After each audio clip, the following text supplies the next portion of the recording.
হলদিয়ায় ভারতের গোপন নৌঘাঁটি। উত্তর বঙ্গোপসাগরের পানি কাঁপছে। ভারতের নৌবাহিনীর হঠাৎ করেই হলদিয়া নদীতে স্থাপন করতে চলেছে নতুন ঘাঁটি। কিন্তু কি কারণে? আর কার নজর সেখানে সবচেয়ে বেশি? শীর্ষ প্রতিরক্ষা সূত্রের বরাতে খবরটি জানিয়েছে, এই ঘাঁটি হবে ছোট আকারের যুদ্ধ জাহাজ মোতায়েনের জন্য।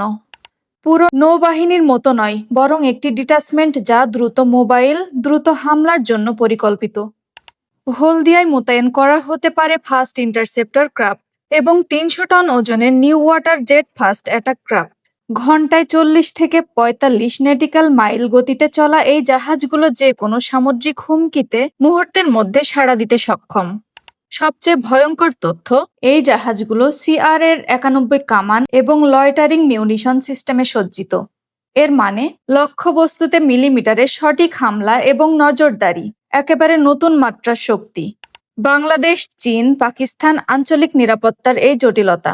উত্তর বঙ্গোপসাগরের পানি এখন শুধু জাহাজের নয়, কৌশলেরও মিলনের স্থান।